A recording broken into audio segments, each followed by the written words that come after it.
Hello, everybody, and welcome to the Two Broke Gamers podcast. I am Steve. I'm Ricky. How are you guys doing? Yeah, welcome internets. Hopefully with a newer audience with our spreading our links all over the place this week. We're gonna attempt to grow We've grown. One video apparently has like 90 something views. So randomly. I don't know where. Yeah, cool. yeah, hey, I mean, it sparked some interest. We got some subscribers on YouTube. Yeah. But we also have to get our blog going. I know, it's just work. Yeah, we got this blog that we don't use that we really should use. Yeah. We're gonna use it. Eventually. We're gonna use it. Now, something happened while we were recording and editing last week. There was a Nintendo Direct that was happening on Friday. That by the time we recorded our show, it's like, nah, it's kind of too late for that. Yeah, we were already done. Which sorry we're so late with this news, but there was a Nintendo Direct, as Ricky said, and it was involved. Well, here was the thing. It was a 3DS Japanese-only event. Yeah. Which is why I was just kind of like, it's maybe, hopefully not a big of a deal because it's only Japan. Like, why would something major be announced? Like, why would something, why would anything, why would any consoles possibly be announced? Why would any characters be announced? Yeah, why would any news be happening on this day? Why not? It's only Japan. I mean, maybe the Japanese decided to punish the Americans for the Smash leaks. Yeah. So a lot of things were announced, like Shulk officially being a part of the Smash Bros. Roster, which looking exactly like he did in the leaks. Yeah, Duck Hunt Dog hype. Stop Woo! it, please. I still refuse to believe it. I still want to believe that one's fake. Dude, like, people try to analyze that Shulk character, and that's exactly what he looks like. Like, that Shulk, image from the character select screen saying he was a ditto of Mac, Little Mac, and it's exactly what we saw on the screen. So, Shulk is a thing. Shulk is a thing. Shulk is real. He has just about the same move set. Don't really have details on it, but we just had so many things to cover. He's an average swordsman. He's got the counter. He's a guy like Ike. In a way, yes. He's a guy like Ike. He's got the counter. He's got a bunch of slashing moves. And he's in his underwear. In one of them, yeah. Yes. So people calling Nintendo sexist or whatever for Samus, guess what? You got a guy running around in his boxers with a sword. Deal with it. You happy now? You happy now? Yeah, sure, you could use that if you want. Yeah, exactly. Now, it was interesting because they announced that, and it was it was supposed to come as a surprise. It was supposed to, but the link may have ruined everything. I mean, the leak, and they announced this that the Shulk being he's from the Xenoblade Chronicles series. I guess it's a series now. Because they announced the new 3DS as well. And not only just a new 3DS, a new 3DS XL as well. So they're releasing both sizes simultaneously. Yeah, I think it's dumb. Well, wait. Okay. Let's backtrack a little bit. I don't think the console is dumb. Okay. I think the console is great. Yes. I think the name of the console is dumb. Yes. Who's naming these consoles for Nintendo? Wii U, new 3DS. That's what it's actually literally called. New 3DS and new 3DS XL. They should be fired. I personally think it should be called the 3DS XL Pro or the 3DS Pro. Like, I agree with that. Putting Pro at the end would have been so much cooler because it has a C stick now for anyone who's like, what's it about? I'm pretty sure you would know because this is, again, information like a week old at this point. But yeah, we have as much information that we can. Now, what it has, like you said, it has a C stick, which is a C stick nub. So basically, it looks like a button you press on an alarm clock, like in the back of one to reset it. But instead, it's like sticking out a little bit, and you kind of move it around. I guess I don't know. It looks so mini to me. It's like, how does that work as a C stick? It's just so strange, and It comes with that. The NFC is actually the connection for the NFC is actually in the 3DS, the new one anyway. Oh yes, for the Amiibos.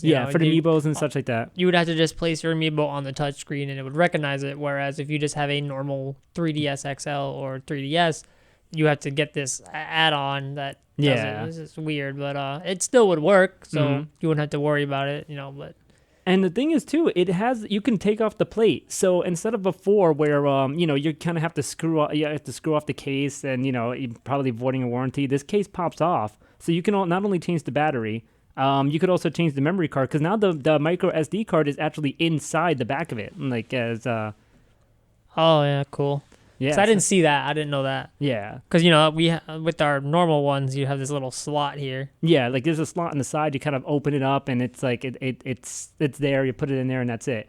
Now the prices are also interesting too, because it's going for translated to American dollars, because we are in the U.S. But it's about $154 for the 3DS, the new one, and the XL is going to be $181 roughly. So they're just about the same price as the ones that are out right now. Which, that doesn't sound too bad, actually. Yeah, and that's the thing. But it's for newer content. And not only do they have a new button, like the C-stick button, there's also the Z button stub. So there's extra buttons on the top now, like, with the trigger button. So instead of L and R, you also have X and, X right or X left, whatever, or Z right or Z left, whatever that is. I think they're R and L, actually. Are they R and L too? I thought they were X. Sir. I thought they were Z's. They are R and L. Yeah, let me double check on that real quick. I'm looking at it right now. Yeah, no, I'm talking about... no, I'm saying, on our regular... On the new one. On our regular ones, there are no. No, on the new one, it's ZR and ZL. Oh, okay. That's what I'm talking about. Z buttons. Yeah, so the Z buttons. Would that be for, like, grabbing in Smash? Yeah. Well, and that's the other thing, too. And there's also going to be, there's going to be improvements in the CPU and the GPU as well. What exactly do we mean by that? It's going to be faster. It's gonna be faster. Like DDRL, it's faster. Yeah, it's basically what it is. It's got like, I guess, double some of the things, like some double of TLDR. Wow, fuck me. Well, people are reading, maybe, who knows? Yeah, it's like doubled almost everything, but I mean, it's still a little bit of power. But how is this power going to differ from the 3DS? Well, so much so that, along with the Shulk announcement and the new 3DS announcement, they announced Xenoblade Chronicles from the Wii. The Wii version is being remade for the 3DS. So it's exclusively for the new 3DS games. So, and now that's also going to require a lot of power. That's why they needed that. There's also going to require a lot of buttons. And I guess that's why they added the Z, L, and ZR, and the stick. And now, of course, like I said, more power. So now you can't play this on the original 3DS and the 3DS XL. Which makes me also question: is this what they're doing for the future? Or are they going to start making games that you cannot play on your 3DS? Well, you have to get this new 3DS. I want to call it the Pro. I'm just going to call it the Pro for the sake of us, because you know what I'm talking about. But it's like you have to upgrade. Mm-hmm. You can't just, I don't know. Well, yeah, if you want to get the newer games, yes. You would have to upgrade it, as far as I can see. Yes, the 3DS, double checking, the new 3DS is the only one that's going to be allowed to play the Xenoblade Chronicles. And now, that's not something new. They've done this before with the DS, the original touchscreen DS, and when they changed it to the DSi, the DS and DS Lite were the same thing, but then the DSi, dropped one thing, but then, there was special DSi carts. And then when it went to the other DSi, what was it? It was like 3. No, I don't think there was special DS. There was maybe like one. There was DSi carts. Like, there was a difference between the DS and the DSi. That's why there was different carts made for it. And then the 3DS, which has different carts, but it could still play the DSi and regular DS games. Like, there was a little thing. Well, yeah, I know the 3DS has the little stub next to it. Yeah, but I didn't think that the DS and the DSi had different cartridges. Oh yeah, I can show you right now. Prove it. I will. I disbelieve this. All right, let's take a look. I don't believe this.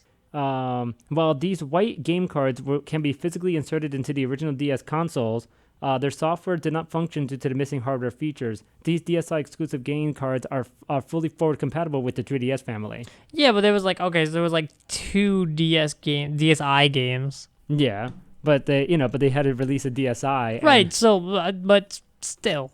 There was only 2 games that came out exclusively for the DSi. Yeah, but I don't count that. But they're doing the same thing now. Now they're gonna have to make the cartridge a little bit different now. The newer 3DS, the new 3DS cartridge. So it can't fit into the DS3, the original 3DS. That's correct. So yeah, so it's nothing new, but it's kind of I guess good and bad in some ways, because it's I don't know, man. I don't know how to really feel about this new 3DS. It looks good, and maybe you can play Smash better with it, because that's really what I'm looking for Smash. But I mean, if you can take a benefit for other games from it, that could be great as well. But I just don't know how that 3DS will feel until I play it, because the newer buttons may benefit. Like, I really do think that they could be a better benefit, a better use for these newer buttons. The C-Stick, I really am curious to try, because I want to see if that's a really useful thing or not. I don't like that it's on top. They should have put it on bottom. That would have made more sense. Like a GameCube. Like a C6 should be on the bottom. But but the thing is, look at how you're holding a 3DS too. Your thumbs and everything are kind of like on the lower part, so you could hit your C stick by accident, which is probably why they opted to put it towards the top, where you're not really touching it. I don't really like it there. Honestly, actually, I would rather use the what's the other thing? Oh yeah, the Circle Pad Pro. The Circle Pad Pro. Which by the way, is Smash compatible. Yes. So I'd rather use the Circle Pad Pro. Honestly, they announced that during the event as well. And that's the thing too. And they also talked about some Smash things too, but we'll save that for a little later when we have our Smash discussion. But we definitely wanted to talk about some of the news that happened that Friday, just solely from Nintendo. And then one other thing too. Two of the things. The new 3DS also offers a wider 3D range because, for the 3 people who use the 3D. Oh yeah, as if I wasn't getting blinded already. Yeah, no, you could actually move from side to side now, and it has a wider range of 3D, so it actually won't get out of focus now. So it actually increased the range. So I guess they're really still to this day trying to push the 3D, and it's like, who cares? I might as well have a 2DS. Except if a 2DS folded, I think I would rather have a 2DS. Yeah, same here. Because I've maybe used legitimately maybe about 3 minutes of gameplay in 3D in all the games I've played on the 3DS. That's it. I wish it tracked it because you'd see like 4 seconds here because I accidentally flipped it. Like crap. Yeah, yeah. I never use the 3D. If you use the 3D, let us know in the comments. Yeah, seriously, because call us idiots. I don't care. Yeah, exactly. Now, the last thing about this is the fact that could be a good or bad thing. We're still kind of, I don't know I don't know how I feel about it. People feel strongly about this, that the new 3DS, just like the other 3DSs in the past, and also like the Wii U, like basically every Nintendo console, is going to be region locked. Yeah, it's going to be. Yeah. So I mean, I don't know. I mean, people feel strongly about this. Like, it's like I should get a game that's foreign, that's not released in this country because, I don't know, I can. I don't know. I mean, I don't really care about foreign games so much. If it's not released here, then, but am I really going to make an effort to try to, read it in a language that I don't understand and maybe read somebody who translated it from a website and kind of follow the guide? Like, that's just too much, man. I'd rather just play it in my language. Yeah. And I mean, and eventually, look, at this point, a lot of games that have not come to the US have started coming out, especially with Virtual Console and stuff. When did they start region locking? I think ever since the GameCube, I believe. All right, because I know the Game Boy Color was not region locked. It wasn't. I had a Japanese version of Pokemon Silver that I used to play for fun, and I could never read it because I'd be like, "What does it say?" Well, that was the thing too. That's what I've read on the internet where a lot of the older consoles for Nintendo were not region locked. They were not. Like I know the Super Nintendo could have played like other like Famicom and other different games. I believe. If not, I don't know if the cartridge shape would have been different because I know the cartridge shape was different from one to the other. But I think it still worked in some way. I'm not sure. I know the N64 was not region locked, but the other console, I believe the GameCube, the Wii was definitely region locked. And the Wii U region locked too. And that's the thing. The other consoles are not. So you can get whatever game you want from anywhere and it can play on your console. It doesn't matter. But is it really that serious?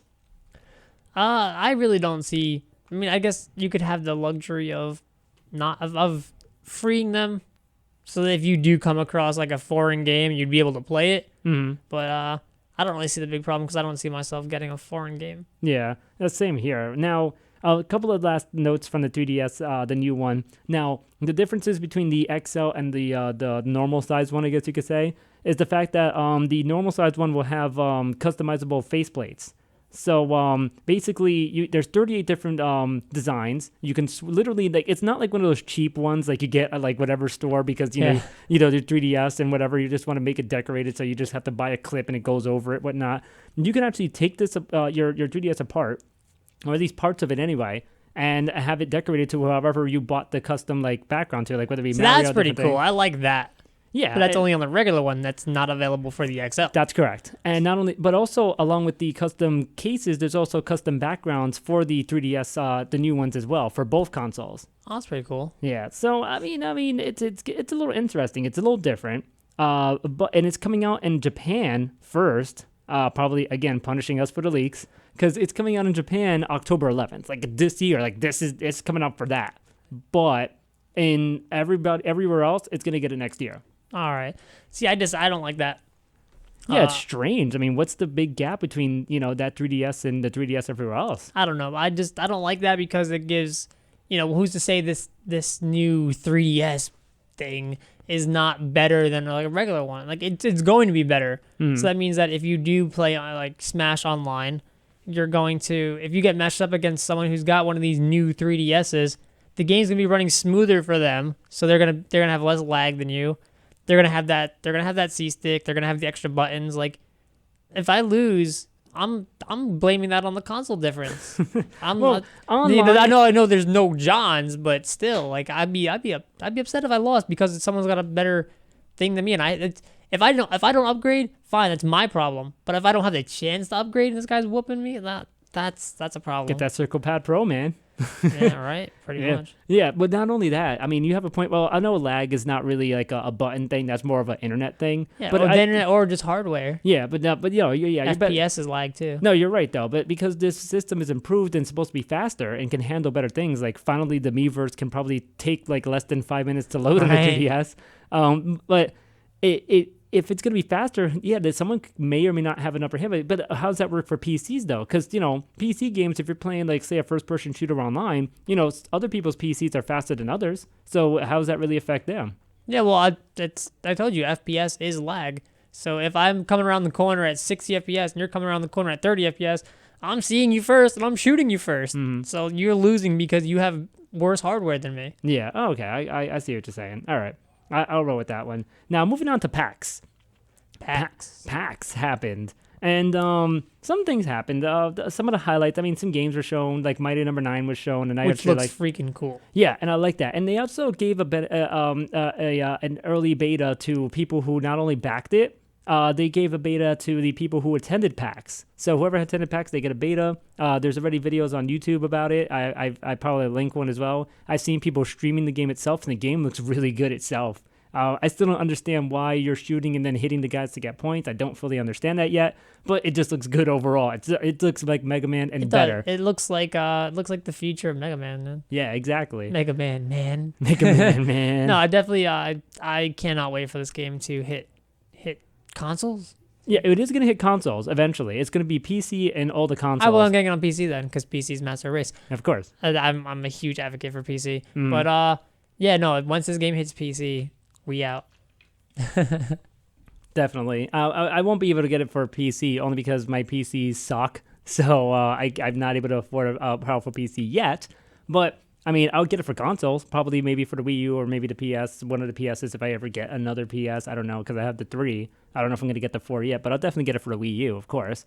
But I definitely am interested in this game now. Like, I always was, but now just seeing it, like, more and more complete, it's just getting better and better. And I definitely want to get that game. Most def. Now, a story that came out of PAX was really interesting about Chrono Trigger. Like, Chrono Trigger, considered one of like the better RPGs like out there of its generation. Like it's in a mix of a lot of RPGs at that time. Like there was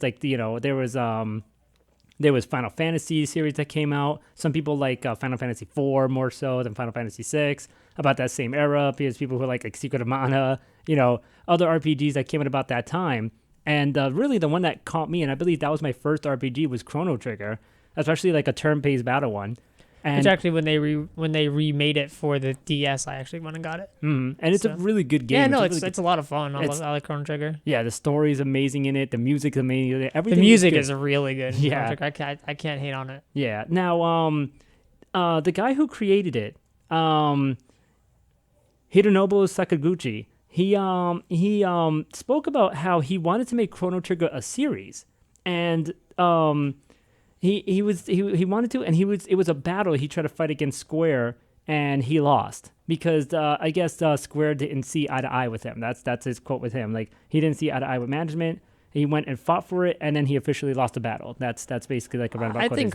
I think Chrono Trigger would have been a great series. Oh yeah, especially if like something happened in the past, kind of like maybe a Back to the Future type of thing, because you are traveling through history. So somebody could be like, wait a minute.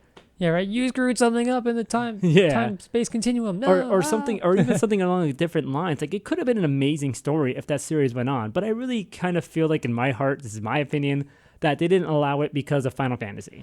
Yeah, I think they wanted.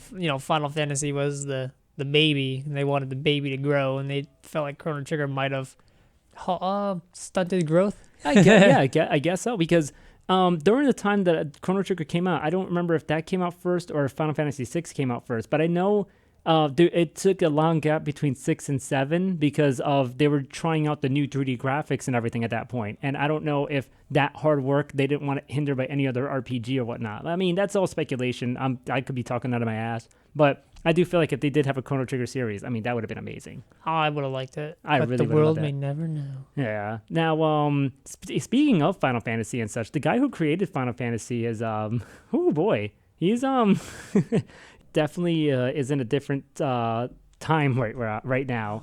He's not making like RPGs anymore. He's not really filling the idea of RPGs. There was a big interview on Kotaku.com, which I will link. I know Kotaku gets shit, but whatever. I read that site along with others as well. The one that really shined out of me the most, I mean, besides him making games, and I mean, somewhere along the line, I think he was thinking about making a ballet game at some point.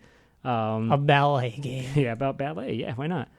He did talk about how he thought that audiences did not like Final Fantasy VI, which fuck all you fans that like Final Fantasy VII for that, because Final Fantasy VI, I consider if Final Fantasy VI was released in the same graphics style as Final Fantasy VII was, I think people would be on that one more so than Final Fantasy VII ever was, in all honesty, because I feel like Final Fantasy VI was like the much better game. Yeah, well, I never actually played any of them. I know. Yeah, you're not a big fan of the Final Fantasy series. Yeah, I just never got into it, but which is weird because I liked Chrono Trigger, but I liked Chrono Trigger later. Yeah, but that was a different type of it's the same elements, but it's just a different like style. It's a different type of storyline. Like that's a major difference with Final Fantasy. Yeah, but what I do know about Final Fantasy is that 7 is like the golden game with Cloud and Sephiroth, and everyone loves that game. Mm-hmm. And if it's not 7, I think a lot of people like 10 as well. Yeah, 10. And a lot of people secretly like 9. 9 was really like a throwback to some of the earlier Final Fantasy, so people really like that one too. But 10 was like another golden child of like that. It wasn't like 7 at all, but it was still like a pretty good game. Yeah, but, so when it comes to Final Fantasy, I mean, I don't know too much about it, so I can't really help you here. Well, I just feel like that 6 was a much better game. It was a much better story. I felt like, I mean, it granted the 7, like the story had a lot more drama to it. There was a more of an emotional story because, and I think also it was the fact that it's 3D mostly. It was the first big 3D RPG game that came out. I felt like Final Fantasy 7, since it was like one of the first 3D ones, it was either just because it was the 3D RPG that everybody got onto, because a lot of people who were not RPG fans, a lot of people who didn't play RPGs bought Final Fantasy, and it's because of that advertising. They advertised the hell out of that game back in the days, and it got attention from a lot of people that it sold very, very well, very well. That actually sold the PlayStation, actually. So it introduced RPGs to a lot of people who weren't really into RPGs before, so that's why we get all the crappy ones that are coming out now. No, I'm kidding, but a lot of good RPGs have still come out after that time. But Final Fantasy VII was the one that made it all happen, because after that, it's either like the RPG that made people just realize there was an RPG genre, or the first 3D one that was like, oh my gosh, I have to play this 3D one. Like really, that was really it. But I felt like 6 was the better game. And I felt like if it had the graphics of 7, it would have been, it probably would have got the best praise as 7 did. Well, I'm going to have to take your word for it. I don't know. But then again, too, this is coming from someone that never played 10. I've played 9. I've played a little bit of 8. 8 was kind of like kind of. And I've played 1, 2, 3, 4, 5 a little bit. Not too much of them. 6 was the one that really grabbed my attention. That one I really liked the most out of all of them. Even though people consider, I believe it's 4 or 5, I don't remember, but they consider one of those two to be one of the better games out of all of them anyway. So, yeah. Well, again, let us know what your favorite Final Fantasy game is. If you like 7, let us know. And if you didn't like 7, let us know which one you like. Or if you hate the series, let us know too. If you're like me and never played it, you're like me and never played it. Don't care. Besides that, also Unpacked Super Meat Boy Forever announced. They've already immediately said, because it's coming out for phones, tablets, and Steam, they've immediately said, look, it's not an infinite runner. Get over it. It's not an infinite runner. It's not. It's an actual game. Don't get it twisted. Cool. So, yeah, that came out. And then, I guess, like, other things at PAX that came out. Like, there's a lot of Smash being played. Melee was being played at PAX. That was so strange. I saw Mango and freaking Mewtwo King and Hungry Box fighting each other at PAX. I'm like, what? At Melee. Like, that was to a point where I guess they weren't playing on a CRT freaking Mango decided to bring his own CRT to PAX and sat there and started playing Smash. It's like, all right, hey, nothing wrong with that, man. Hey, if you want to play Smash, you want to play Smash. Hell yeah. Granted, you probably should be playing the 3DS one, but hey, whatever. Going on to Nintendo news now, because we're going from companies, we're going to jump around from Nintendo because there's a lot of Nintendo stuff that we have. Nintendo actually tweeted out something very interesting. They tweeted out an image on the 1st of September, actually. Nintendo tweeted out a picture, and they talked about all the Wii U games that are coming out. And it's a picture of all the games that are coming out for this year into next year. And the lineup is impressive, and that's just Wii U, not even 3DS. We're not even talking about like Xenoblade, and we're not talking about any of that. We're talking about Wii U solely.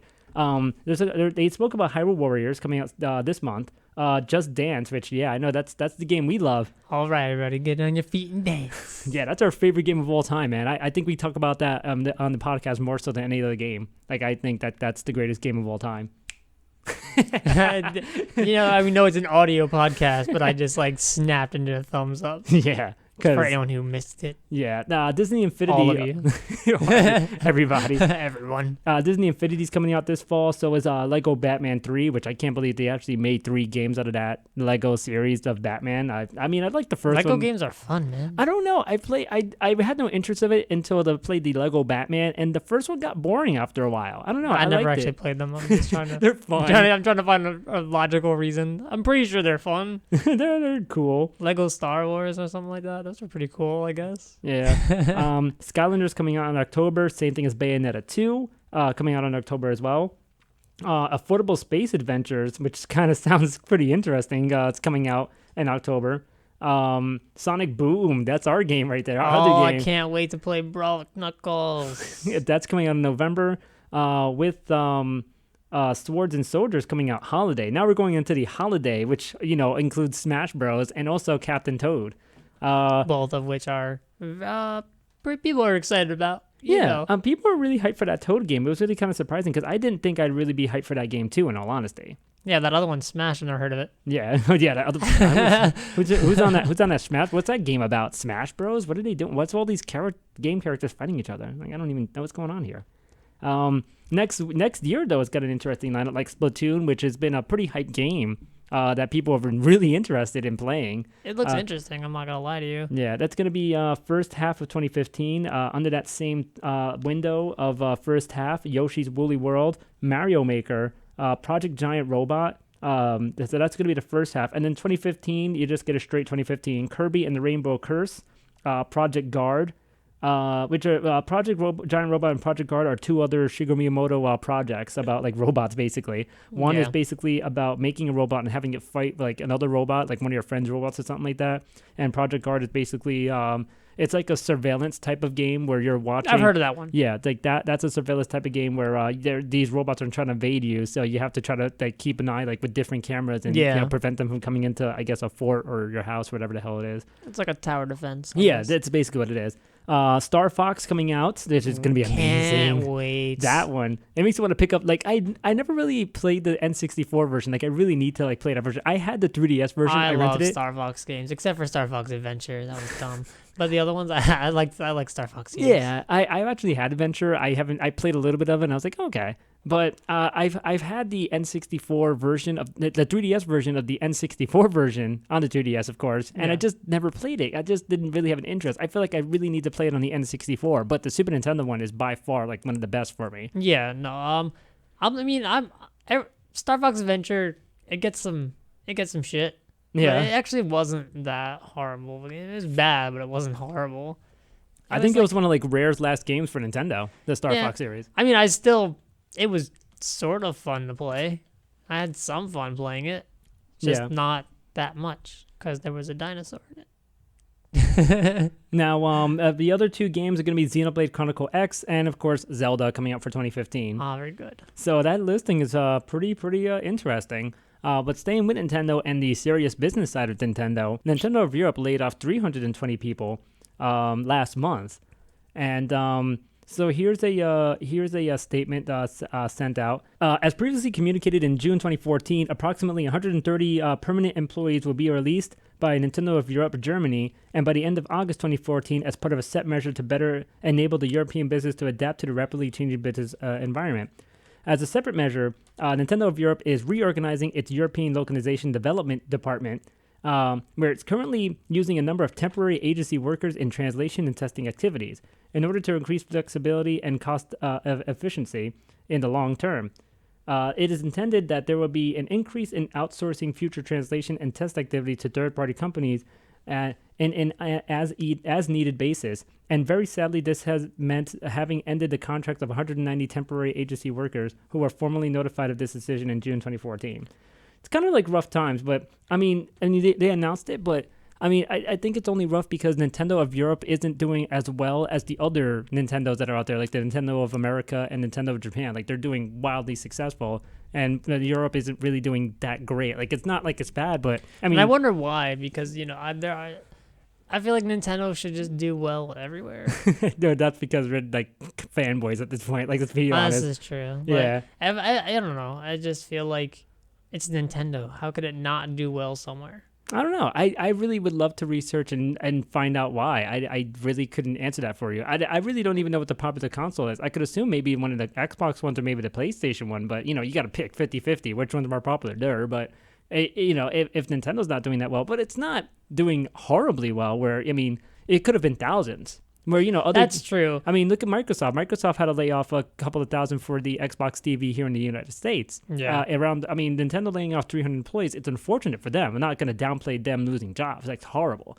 But it could have been worse. It really could have been worse it for a lot of other people. It could have been shutting down all of Nintendo Europe for all anyone knew. Oh, God, man. If it hit that point, that would have been insane. I don't know, man. Gone Home, the popular PC game that came out like last year, I believe. Is coming to the Wii U. It was leaked a little bit by accident. Whoops. But it's a popular game. I really wanted to try this game for PC because I think Steam has it for like $2 at some point because, you know, Steam sales. But I don't know if it'll be successful as it was on the I don't know if it'll be as successful as it was on the Wii U. But it seemed like it's not like an actual video game. It's more of an art type of story type of game. That's why. So I don't know. I don't know if that's really going to hit big on the Wii U, but it's interesting to try it out and see if it works. Best of luck. Now, one thing that upset me about Nintendo... We're still on Nintendo, huh? Yeah. Is that the fact that NES Remix is coming to the 3DS.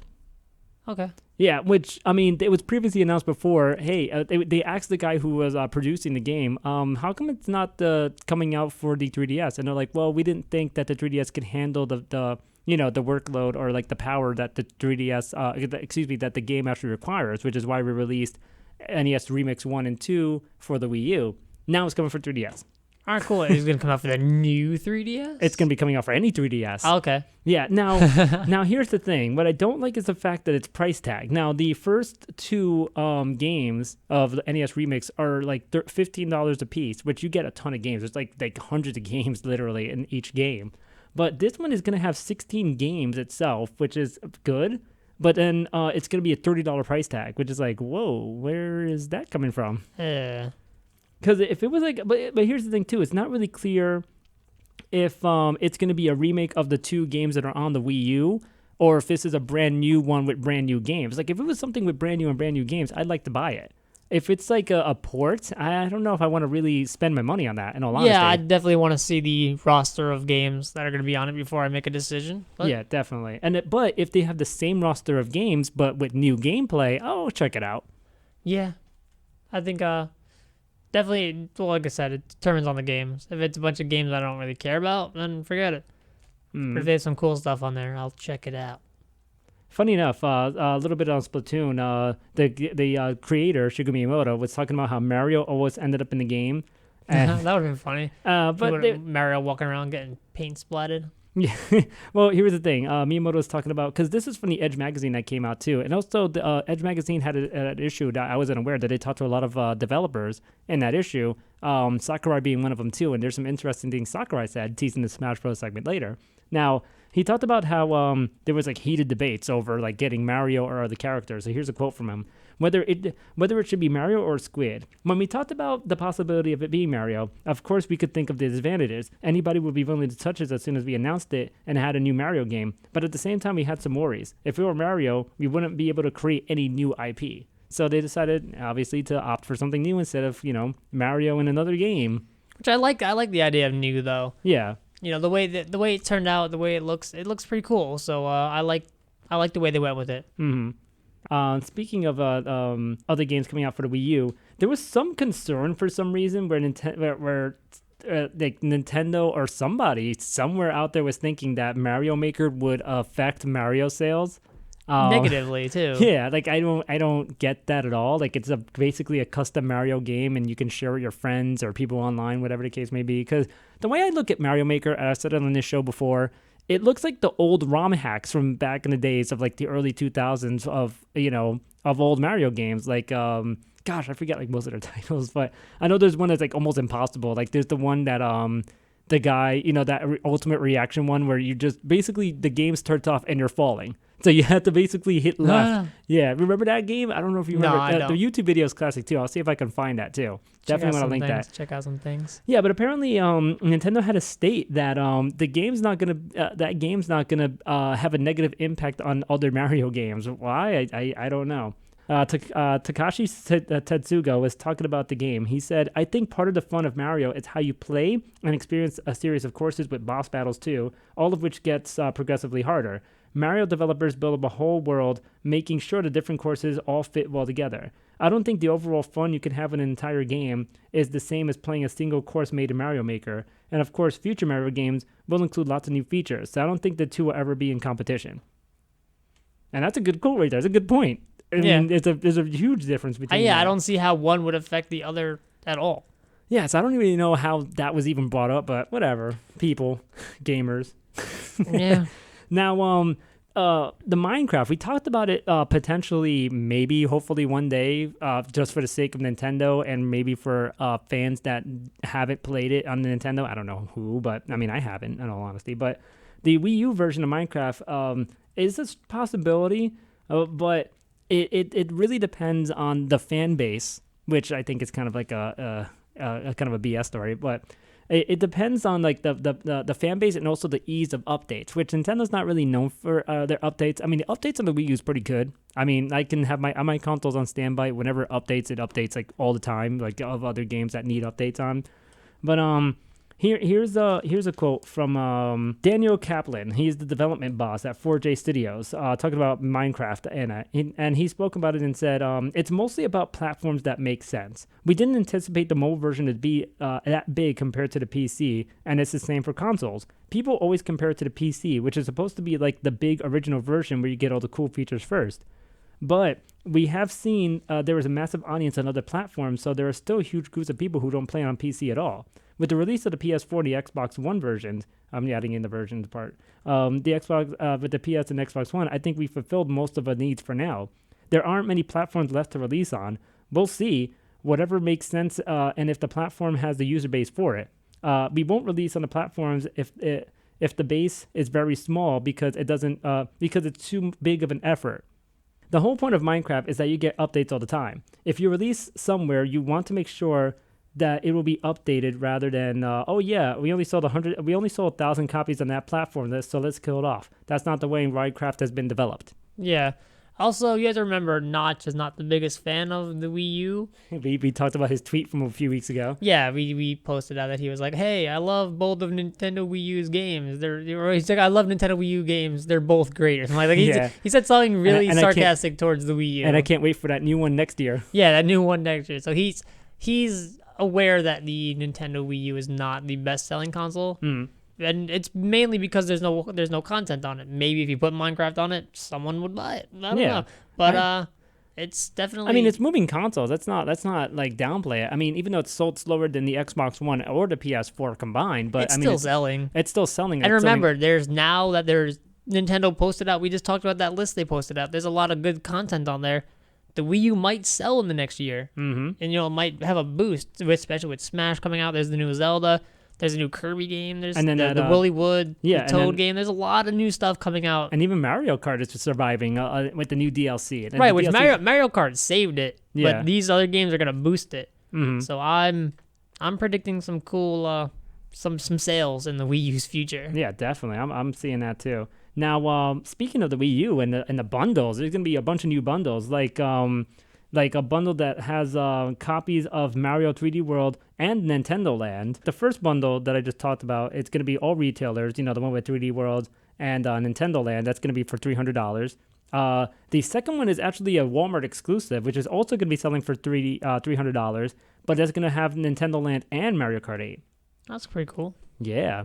Still sticking with Nintendo because there's a lot that came out in the last week. Of course, Smash will be talked about eventually too.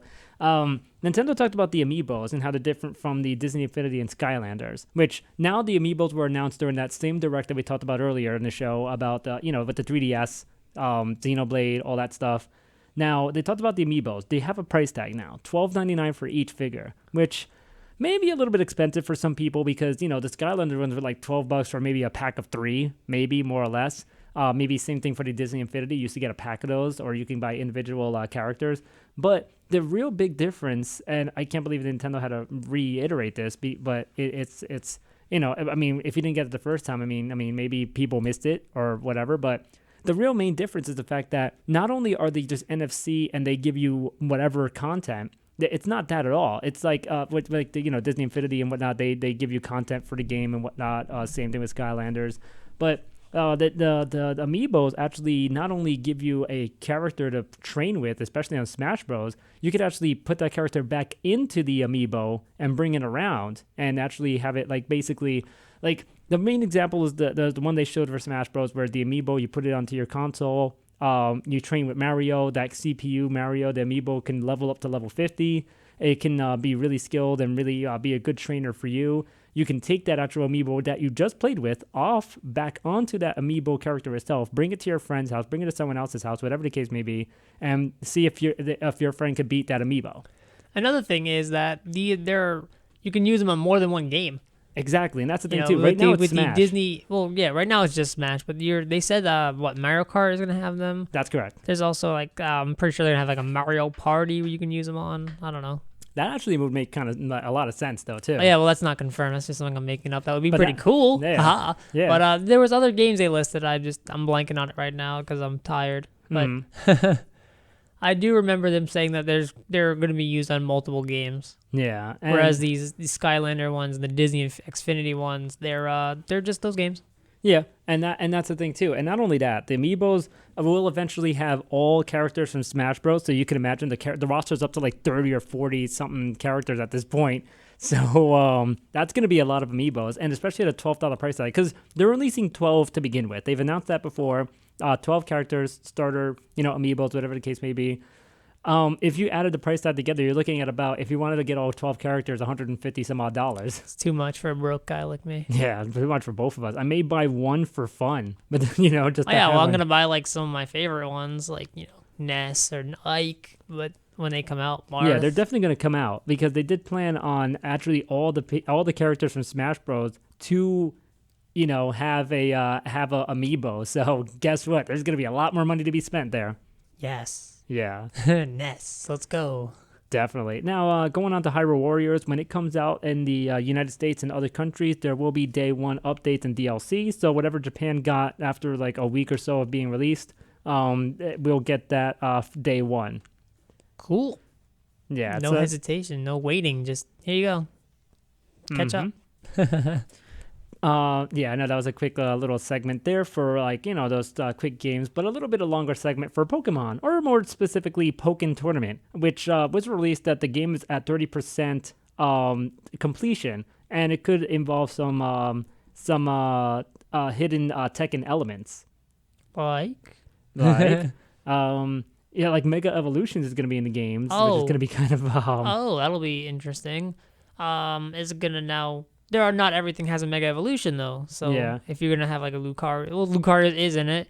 I'm pretty sure Blaziken's probably gonna be in it. So those have Mega Evolutions, but are they gonna be super broken compared to Machamp who doesn't?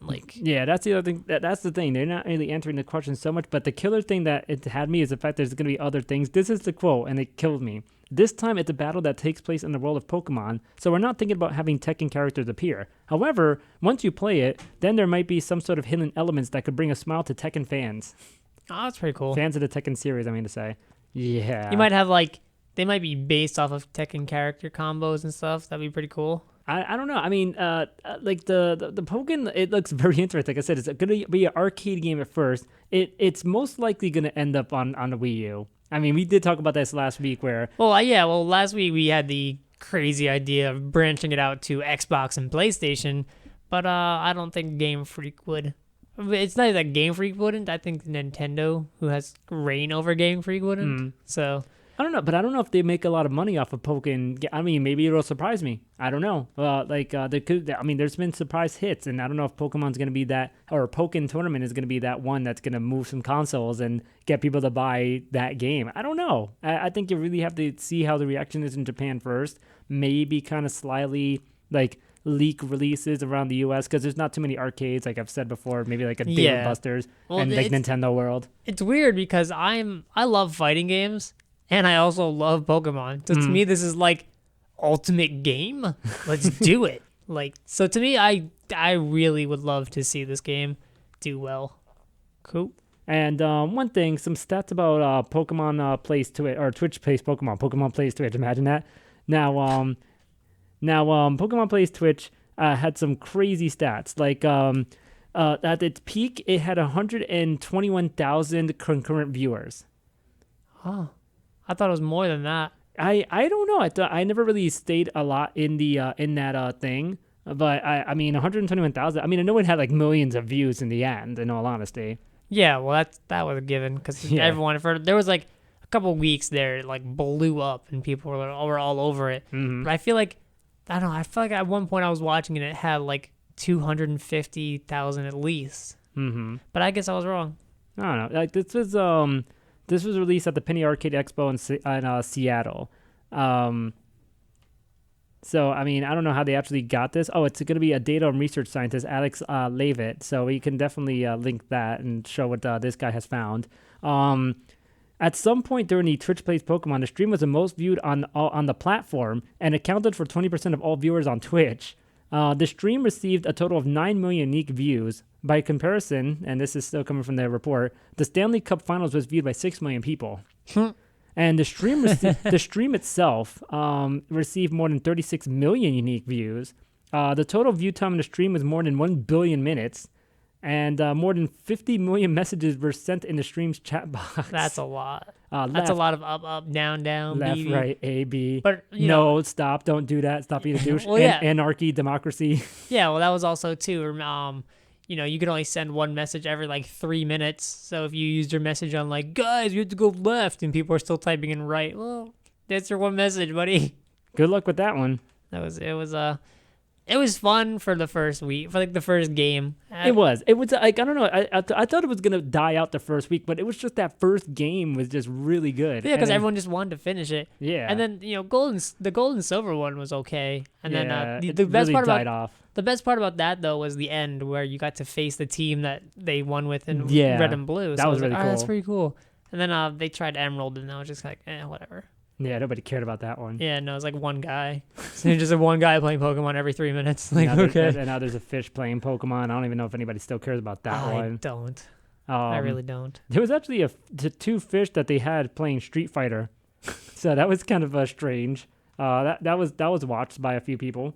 Interesting. Yeah. Now Smash stuff. Finally. Wait, what game? What are you talking about? I don't know. There's some game out there. Smash Bros. Super Smash Brothers. Yeah. Anyway, back to topic. Super Smash Brothers, man. Yeah, Smash Bros stuff. Like we said, Shulk was announced, so it's closer to the Nintendo, the Duck Hunt dog hype. Stop, please, dude! No. I'm calling it right now. I am playing you when we get the 3DS version. I'm shutting it off. I'm playing you solely as the me and the Duck Hunt dog. I'm shutting it off. Nope, that's it. That's what it is. That's all right. You can't use the me online, so screw you. Yes, you can as friends. I can't play as if you go public online with anybody, you can't use the me's. But if you're playing with friends, you can use me's. Stop. Boom. I'm turning off my game when I see you select that thing. Duck Hunt Dog, whatever, fine. But if you use this stupid Mii's, I'm shutting off the game. Now, there's going to be some reports coming out of PAX because there was 2 sessions of Smash Bros, like the 3DS and Wii U version, that were shown at PAX to journalists and gaming journalists. Like I said, 2 different sessions, but they're both being held for, because I guess they had to sign something that won't let them talk about the game until they let them know to talk about the game. So basically, they have a lot of new details and such like that, but they can't tell us yet. And it's probably just because, they're giving the journalists time to, write everything that they saw and then, have everything ready. So whenever everything's released, boom, here's every site that has a different The world will blow up. Yeah, and everybody's going to be looking at every single thing. Now, a thing that was announced, though, too, was the fact that if you get both the Wii U version and the 3DS version of the Smash Bros. Game, if you log on to if you log on and register to the Club Nintendo website, you can get a free CD soundtrack of the game. Sweet. Which actually, that soundtrack sounds really nice. Yeah, I mean, I absolutely love but the you have soundtrack to get for both? Brawl. Yes, you have to have both. Why? I want to get... Well, you are getting both. That's eventually, but like if I only had like the one, if I only had the 3DS one, then I'd be like, I can't get the CD. But I'll get both. Sounds be real. And in a week of leaks that happened last week, one of the things that Nintendo slipped up on, which people noticed, was this the fact was awesome. that it was the fact that somebody spotted Ganondorf. Now, This is the weirdest thing because it had like how when you get knocked to the side, you have that little bubble to show you that like you're dying. It was one of those. Yeah, I'm actually showing Steve for the first time because I described it to him. He actually didn't see it and wasn't aware of it. And right there. And, oh my god, yes. And here was the thing. Somebody zoomed in and saw it, and it was Ganondorf. Now, this is on Nintendo's YouTube. This is their direct. This is what they've shown for everybody in the world to see. And they showed it. It was there. Ganondorf is there. Now, you would have thought, you know what? I mean, maybe it's a mistake. Maybe it's not Ganondorf. Maybe it's somebody else. Nintendo would just leave it online. No, it's Ganondorf. Which, how someone caught that? Like, I told you, people watch these things frame for frame. Yes. Someone had to be watching this frame for frame because it's, like, so small. Like, it's there's such like a minuscule detail. Right, not only that, it's just, like, there's already, like, 9 different screens on the one screen. And then he's just, like, this microscopic little Ganondorf. How do you catch that? I don't know. Yeah, no. But the best part is, and I'll let you say it. Yeah, well, like I was saying, like, you would think Nintendo would have left it up there because, nobody would notice that. And even if it was, maybe it's not Ganondorf. Well, Nintendo went back and edited their footage and took out the little Ganondorf, which means that, Nintendo screwed up. Yeah, Nintendo leaking their own stuff. Yeah, which goes back to that one conspiracy theory. Maybe Sakurai's the one who's leaking all the stuff in the first place. I believe it, though, because that was the thing. First, they made the video private, and then they deleted it and uploaded a new one. That's how Nintendo handled that. Like, they tried to do it on a low, but people noticed. Come on, people... For some reason, Smash Bros. Fans are watching this video like every minute. They are. They really are. Oh my god. Yeah, like seriously. Now, another thing that they announced during this Direct 2 about Smash Bros. Is the fact that if you have the 3DS, you can get it day one at midnight. So October 3rd, once it hits midnight, you go to eShop, boom, you can have it. I'll be getting it day one at like 9 in the morning. Yeah, so. At Best Buy. We both went to get a coin. Gotta get my coin, man. Yeah. Hell yeah. Yeah. I also like physical copy better than download anyway. Exactly. I'd rather wait for that physical copy. If they do a midnight release, though, I'd definitely go there. Like, if they did a midnight release. No doubt. Yo, we out? Yeah, we definitely out. We definitely out. I got to edit the show and then go to freaking Best Buy up there. Right? Yeah, that's how we got to do it. Wait on that. Go sit and wait. Because that was the thing, too. There was a lot of people waiting online to play the game at that Best Buy. So I don't know how many people actually reserved it. So I don't know if it's really worth them to make a midnight release. But, I mean, I don't know. It's a 3DS game. Well, remember, we went day 2. Well, yeah, that's true. We went on the... we went on a Saturday, which is... We went on a Saturday, which they had the Wednesday or Thursday, whatever it was. Yeah, it was a Wednesday one. So I don't know how the Wednesday one went, but I definitely know the Saturday one was a lot crowded. Yeah, so please do the midnight release. That'd be chill. Yeah, that'd be awesome. I wouldn't sleep that day. I would not sleep. Nah. When does it comes out on the Friday? On the 3rd, yeah, the Friday. All right. Fuck. I know, that's the same thing I'm saying, but for different reasons. So it's like Thursday night? Yeah, Thursday night. Oh, I could do that, yes. Okay. Oh, sweet, we're gonna like record this and then go straight out. Yeah, basically. Nice. we gotta edit and then leave from there. Another thing that was talked about, because there's the Miiverse post of the day and such, and they were talking about the All-Star mode. Now, I'm just gonna read the quote from Sakurai's post of the day from the Miiverse. This is how it's gonna work now. So, All-Star mode.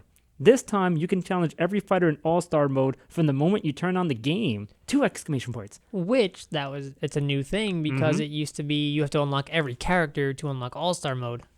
So this is cool. And Yeah, and that's a crazy thing. Now, let me continue to quote. This is a survival battle which limited recovery items and no option to continue. However, this mode will be incomplete until you've unlocked every fighter. Until then, you can only play against characters that are already available. This is a picture of the bottom screen. Oh yeah, so he shows a picture which I'll show you, but it's incomplete. So so it's like building up. So that's going to be interesting. I don't know. I like the fact that you're now like able to start off like right out the box. Like, all right, I can play All-Star mode. Yeah, no, that's definitely really cool. Because I like All-Star mode. It's a little more challenging. Mm-hmm. You know, you get your three chances for recovery, and that's it.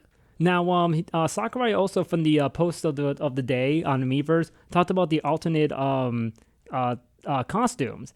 So this is his quote again. Until now, you were able to choose from 4, sometimes 5 or 6 colors for each character. This time, though, all characters will have 8 colors to choose from. So they also showed the Samus ones, which are really hot. The Samus ones look really nice. And then he also talked about picking from 4 male and 4 female villager characters. So that's also really interesting. So they showed the rest of the characters that they didn't show yet on the which I thing. assume that's going to apply to Robin as well. I don't know. Because Robin is male playable as male and female. Yeah, so I'm assuming 4 costumes for male, 4 costumes for female. Right. And that's probably the way it's going to work out. Well, if they're going to be 8 in total, it's got to be 4 and 4. Yeah, duh. I don't see why you would favor, 7 male Robins and 1 female. Like, that's the only one you get. Deal with it. Like, that's messed up. Mm-hmm. So I feel like it'll be 4 and 4, and there'll be, hair color differences and stuff. Yeah. So, Now, Sakurai, again, I teased a little bit about the Edge magazine, where Sakurai talked about how he, again, maybe turning off some of the hardcore fans, how he wanted Smash Bros. To appeal to as many gamers as possible while retaining the core nature of the game. So let's get some quotes. I think the popularity of Melee rested fundamentally on the game's speed. The dazzling exchange of skills was the game's most exhilarating aspect, and the rough edges in terms of the game's balance went mostly unnoticed. I didn't read that right, but whatever. Even though the dynamic range of the characters were limited, the game somehow made its mark, even with hardcore fans of the genre. Melee's control were, however, quite complicated and very tiring if the player got into it in a very serious way. Definitely talking about that the competitive scene. Yeah. This made the game less accessible for novice players, and it basically ended up becoming a Smash Bros. Game for hardcore fighting fans. I personally regret that, because I originally intended Smash Bros. Series to be available for players who couldn't handle such highly skilled games. If tournament popularity was the most important consideration, then I would create the Smash Bros. Game that included a multitude of fast move and complicated controls. However, I believe this is actually the greatest shortcoming of the fighting games at present, and that is the reason why I don't do it. Interesting. It's kind of like also not only talking about the Melee game, but talking about Street Fighter too, because Street Fighter is highly complex. And if you want to go more complex, you want to talk about like Marvel.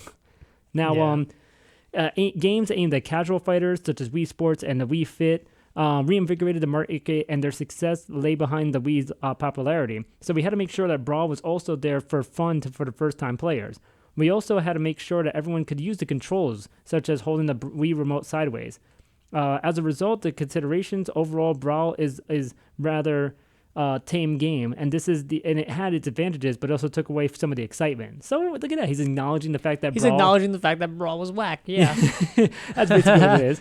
It's a pretty long quote, but I mean, like, basically you get the gist of where he's going with that. I could definitely link you guys to the whole quote, but just the fact that he's talking about that as like the mistakes he made, and now that Smash 4 might be the ultimate one, like, because look at the Wii U, it's not selling that great, but it's got a hardcore audience, because really a lot of the hardcore gamers have a Wii U. Let's not even lie about that.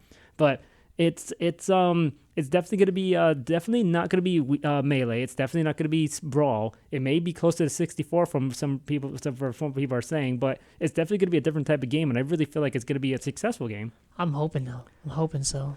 Yeah. Now, something's going on in Japan right now as we speak, because the game's coming out like soon. Like, it's coming out like next week, I believe, or the week after. What, the 17th, right?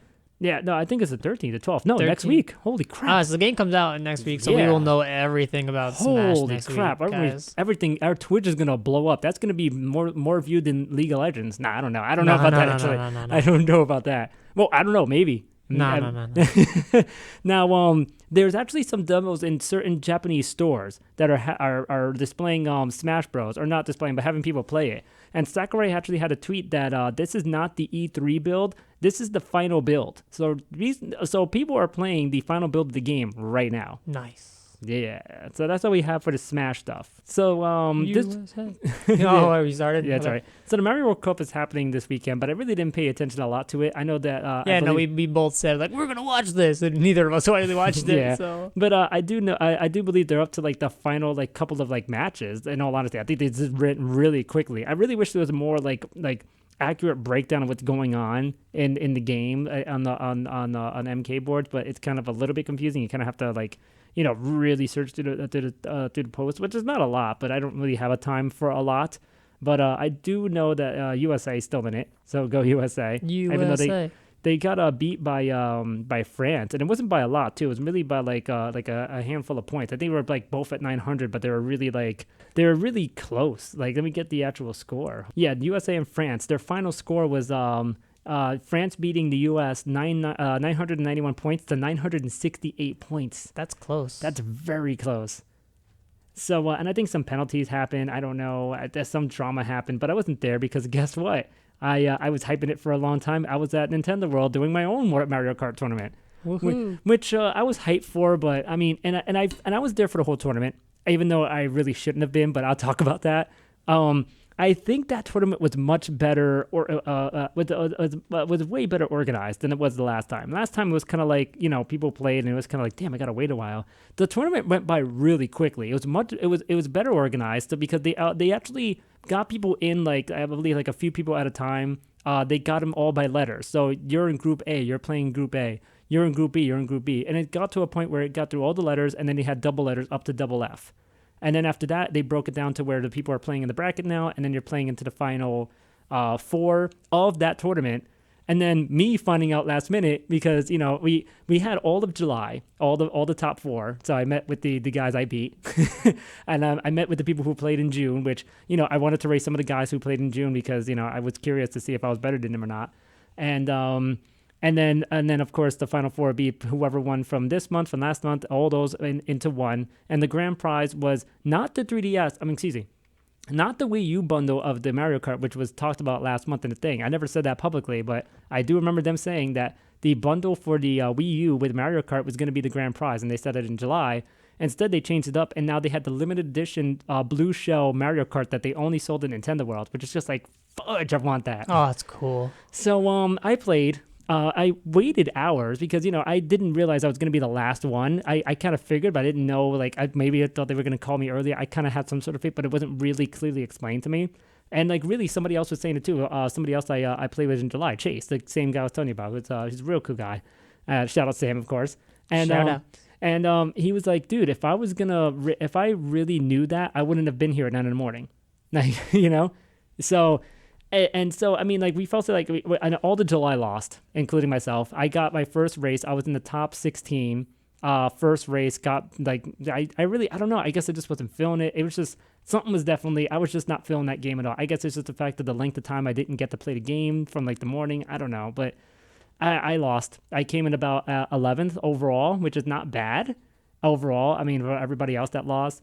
And it's funny because there was one guy who I was really nervous about the whole tournament. He was this big dude. And he was playing a Morton on a cart, but he was doing fire hopping. And he was dominating the entire tournament. He won. Oh, okay. And he won for August with another guy who was really good as a Waluigi on a cart.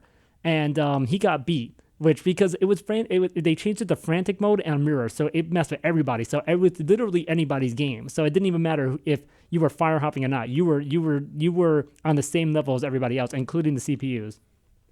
And he got eliminated, which was like, oh, okay, cool. But I got eliminated by a Rosalina player, which, Rosalina is really who I use online at my house. So I kind of was like, oh, really? Yeah, it's like, damn it. Yeah, my chick, that was my favorite player, even from the Wii version. Even though she wasn't really my main in the Wii version was Daisy. But in this game, it's really been Rosalina, and I felt like she's one of the more balanced ones with the cart combo that I have with the wheels. But the finals is more surprising because of frantic mode and how even it was. Because if you look at MK boards and you look at the people who are advanced players, the pro players, they talk about how it's all about the carts. It's all about your carts, all about fire hopping. That's it. The last 4 people that played were all carts. Yeah. It was a Rosalina on a cart. It was a it basically wasn't even any heavyweights, I believe. There was a ton of more in this tournament. All of them lost. Wow, really? Yeah. So it was a Rosalina, it was a Waluigi. I believe there was another Koopaling and somebody else. I do forget right now. I believe there was a Wario, and I forget the other person. And there was this guy who won in June. He didn't win. He came in top 4. Who was the one who won? And meanwhile, all of July got eliminated. Yeah. Everybody in August was like, I think the 2 from August that were there in the top 4 were the ones that made it through. And then that one kid from, and then one kid from, I think also from the August one that came in. So that's pretty cool, though. I mean, still the experience of just going. Yeah, that was the thing too. The experience of this time was just crazy. It was crazy hype for this game. This one dude just kept winning super last minute every race because like he would come out of nowhere. Like everybody's watching the other 2 players play and nobody would immediately mind him. And next thing you know, shoom, came in first, like out of nowhere. Whopping through. Yeah, and the guy was super hypey. He would just be like, yeah, come on. He would like jump around and start like, walking around the room that we had. So he's like something hype. He's high-fiving everybody. This guy was hyped. Like this guy had the That's real how you feels. should be, though. Yeah, and it was great. And not only that, the competition was really overall great. Got a shout out to Nintendo World for putting this together. And I really hope that maybe with the frantic mode and how that is, at the crazy hype that it is, maybe it can be competitive in some way. And because the World Cup, I don't believe is frantic, and maybe I'm not sure. But I mean, it's kind of hype, and it's kind of cool in how they're setting up. But I think the tournament, just like the way it was in Nintendo World, was really hype. Yeah, no, it sounds really cool. I wish I had done it, but I'm not the best Mario Kart player, so I'm glad I didn't, because I would have lost and got embarrassed. Yeah, and I mean, shout out to that kid. I forget his name, but he was the Wario player, and he came in first out of overall. Congratulations to that guy. Yeah. So moving on to the other consoles, instead of just circle jerking to Nintendo stuff and Smash stuff and Mario Kart stuff, the PS4's doing stuff. Oh yeah, PlayStation. So Sony stuff. Well, here's the interesting thing. Sony's actually, Sony has a remote play. That if you had the Vita, you can do remote play, like whether you're at home on Wi-Fi or if you're outside, you use the 4G or public Wi-Fi, whatever the case may be, and you can play your games anywhere. The remote play is, something that comes in the Vita. You play a Wi-Fi, you can play a 4G or public Wi-Fi or whatever. And, it's an exclusive feature to the Vita, and it's also a cool reason to kind of like, have your games go everywhere out with you on the go on the PS4. Now, it's actually going to be coming on the Xperia Z3 tablets. Cool. So they're expanding, and it's that should be interesting. So not only will you do it on a tablet now, not only on the Vita, you could do it on a tablet. And how are they going to expand that from there? Because look at the Video Shield. I mean, it's only just at home. You play like that. See, what happens is you're going to screw something into your head, and it's just going to come down to your face, and you can play games like that. Because that seems to be where we're going. Well, there is that virtual reality stuff, which we're actually going to talk about soon, too. That setup, though. But still talking about Sony. Sony themselves, funny enough, are saying that they're claiming that they have a 78% market share of home consoles in Japan. And that's just not only PS4, but PS3 as well. Huh. I don't know how they got to that conclusion. Yeah, right. Did they go knocking on doors? What do you own? Yes. But I mean, they're probably looking at sales and maybe comparing it and such. But I don't know how much I believe that, though, because Nintendo is pretty big in Japan. I don't know if you know that, Sony. Yeah, so Nintendo is too, and also Sony is too. So it can vary. It's a stereotype that Nintendo is really popular, but I mean, it's like people just want to play games over there, in all honesty. True. Now, but I feel like between the 3DS and the Wii and the Wii U and all that, I don't think Sony's got 78%. Yeah, that's true. Especially how many consoles we sold. Exactly. But continuing on that point though, the PS4 is actually selling very slowly in Japan. So you have some kind of point there too. I think the Wii U is actually selling more than the PS4 over there in Japan. Of course, everywhere else in the world it seems to be doing a lot better. Yeah. And speaking of that, Xbox One is going to be in like 28 different countries this month. Right now, it's in as we're recording this right now, we did find out that it's been released in Japan. So and you can see, I'm going to link you to another Kotaku link because they've had the collection of all the pictures of all the people who are not waiting outside of these stores for the Xbox One. Yeah, they expected some kind of monster release for these, and there's no. Wow, I'd be surprised if there was like 2 guys outside. Yeah, I mean, there was a picture of 2 guys that got it. Like, funny enough, you say that. But I saw the pictures. Yeah, but and that's the thing. I mean, and here's the thing. I expected it to be somewhat big on the Xbox One too. I mean, excuse me, not the Xbox One. I expected it to be big in Japan because, I mean, it has some sort of a little bit of hype to it, and it was very different for what the Sony had to offer, especially in Japan. But I guess just looking at the 360, people are like, nah, son, I'm not. It's not gonna happen. Yeah, I feel sorry for it. You know, like they shipped out all these consoles to Japanese stores and nothing sold. Yeah, well, not nothing. I mean, like it very few, like they didn't get the sales they were looking at. They were hoping for rather. Now, the AP has actually reported that oh, let me get it. All right. The AP is reporting that the Xbox One Japan launch fell flat on Thursday, with journalists covering the debut far outnumbering buyers. That would be a problem. Yeah. Now, here's the thing, too. Apparently, there was a stream, an event stream over there in Japan, and it was viewed by 200,000 people on there. And that's just about the launch stream.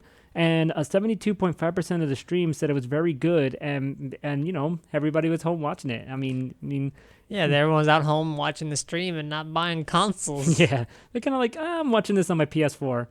Now imagine I'm watching this on my Wii U, watching this Xbox One stream. Yeah, right. That would have been amazing, actually.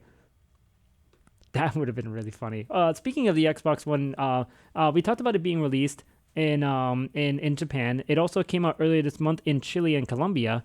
Later on, it's going to be released in, deep breath, Belgium, Czech Republic, Denmark, Finland, Greece, Hungary, Netherlands, Norway, Poland, Portugal, Saudi Arabia, Slovakia, Sweden, Switzerland, Turkey, United Arab Emirates, all in one day. Oh, cool. Israel's going to get that later. Hong Kong is getting it as well as India, Korea, Singapore, South Africa, and Taiwan. China's going to be getting it after. So, you know, I guess Hong Kong first, China later.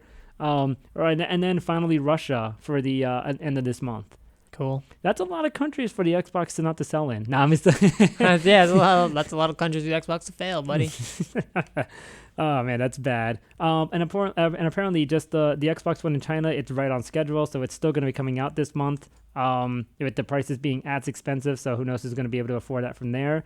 But here's an interesting thing about the PS4 and the Xbox. This is something that caught my eye. There's companies that release them here. Like they have joint ventures to release the Xbox One and the PS4 respectively, and that's Best TV and Shanghai Oriental Pro Group. Now, well, no, here's the thing. Those two companies are subsidiaries. These two companies are subsidiaries of the Shanghai Media Group, and now that Best TV. And because I'm talking about this because Best TV and the Shanghai Oriental Pro Group are merging. So those two companies that are releasing two different consoles, now they have merged. And now it is one giant like monopoly in a way that's releasing both of the biggest consoles that are going to be coming out of China. Control the video game industry. That's how you win. Yeah, man. But it's China, so it's a different world out there. That's true. You know, China is... for the longest time actually had like console bans. So. Mm-hmm. Yeah, so and I mean Nintendo still has to come up with something. I mean it still has the mobile phone market, but it's got to release something that's they said they're gonna make something specifically for China, but what it is we don't know yet. We'll find out. The Oculus Rift is gonna be the consumer version is ready, and their target price is still at about the $200 to $400 range. That's kind of a big gap there. I mean, 200 to 400, something like that. Yeah. Well, that's the thing. They really wanted to work on this. They've been working on this Oculus Rift for years, and it's been kickstarted. Facebook bought it out, everything else. Now it's gotten to this point that now it's going to be possibly ready to launch in 2015. Just the fact that it's gotten to this point is crazy. Now it's really been a crazy ride, and now that it's finally going to be released, it's like, okay, are people ready for this now? Are people ready for this virtual reality takeover in a way? No. No, I think people are ready. have you seen some videos of people using the Oculus Rift and you just can't touch them when they're playing it? Oh, dude, because that then they one. like freak out and I would go nuts. Oh, dude, I still remember the dude on the roller coaster. That was freaking hysterical. Yeah, I have to link there's that a video. We'll link it, but we'll just describe it to you real quick. You can watch it for yourself just to laugh even harder. No, you know what? Let's just let people watch it. No spoilers. All right, go ahead. Right. Basically, this dude's playing he's using Oculus Rift on a roller coaster game, and right as it's like going over the hill, some dude comes up behind him and like shakes him, and the guy like freaks out and starts like rolling on the floor and stuff. It's insane. But you don't get the same effect from listening to me describe it. Just it's in the comments. Not the comments. It's in the description. Go check it out. Now, here's the thing. There's a few developers that are making games for it. Of course, there's this one game that I forget what it's called. I don't think I see it on the list, and if it is, I don't recognize the title. But there's a game that's coming out where you're a baby, and it's a horror game. So you're kind of trying to solve a mystery in a horror game as a baby. Huh? So what? It's a strange little thing. I forget what it's called, but I definitely want to see if I could find that out. What? But one of the companies, one of the developers that are going to be making this game is Amanji Studios. They're going to be making Temple Run VR. What? Yeah. This is the kind of the segment where I go like, what? A lot. Because a lot of this stuff is questionable. Like, why would you even, on a scale of 1 to 10, I can't even. Yeah. There's going to be other games too. A lot of them I don't know a lot about, so I'm not really going to go into them, but I'll probably link that one as well. One thing I know you're going to be really interested in is League of Legends. Of course. The World Championships are going to be happening soon, man. Yes. And we have a bunch of pretty much almost the bracket's almost completely set out. We just waiting 2 more teams from China, but you have the Najin White Shield, the 2 Samsung teams from Korea. Mm-hmm. You have Cloud9, TSM, and LMQ from North America, which people are it's a weird story with LMQ because they're actually from China, mm-hmm. but they got like denied in the Chinese league, so they came over to North America to play. They qualified, and they made the playoffs. Yeah. And actually, according to the LMQ players, they will be representing, like, if they win, they'll be, like, North America won. That's really strange. Right, even though they don't even speak English. Like, it's weird. They speak Chinese, Mandarin or whatever. USA. Which is messed up because when TSM and LMQ were playing, mm-hmm. they were doing USA chants against LMQ, and I was like, that is so wrong. That's so wrong on so many levels. But no, according to the LMQ players, if they win, it'll be a victory for NA and not China. Because China did them so dirty. From the European side, you have Alliance, SK, and Fnatic, which is the usual. You have Alliance, Fnatic, and SK, which is the usual, they always get in. Mm-hmm. And then you have... it's in every tournament. It's like, oh, this guy's going to get in. Like, whatever. And then you have wildcard teams, which I don't really remember the names of, but they're wildcard teams, so they're going to lose anyway. You never know. No, they're one of them is Brazilian, and Brazilian teams are really bad. I mean, hey, you know what? You don't give credit where credit's due. Wildcard teams are always that underdog, man. I'm always a fan of the underdog. Well, yeah, and we're also, like I said, waiting on the Chinese teams, which I think like Taipei something's. I don't know. Mm-hmm. We'll update that when it happens. Of course, because it's still to be determined most of these results. So yeah, the damn thing's gonna be starting soon with the World Finals happening on October 19th. Now, this year's World Championship is happening in Sangham Stadium in Seoul, South Korea. And they have the venue itself that they have. It's way bigger than the Staples Center. Yeah, that's because the Staples Center is relatively small compared to this place. It's Sangham Stadium. It holds 65,000 people. And after Riot, the guys who make LOL, does everything. They make they customize everything to their needs. It's gonna hold about 45,000 people, and they're expecting to sell out. They will sell out. Yes. They sold out the Staples Center in like 5 seconds with the 12 million they were able to hold there. You're gonna sell out in instead of 12 seconds, you'll sell out in 14 seconds in this Korean one. People from all over the world are gonna come to watch these games. Yeah, and like I said, we've had this discussion before about will esports ever live up to real sports and attendance wise, and I believe yes. And I said that I had my bold prediction of 50,000, was it 50 million? I mean, 50 million. Yeah.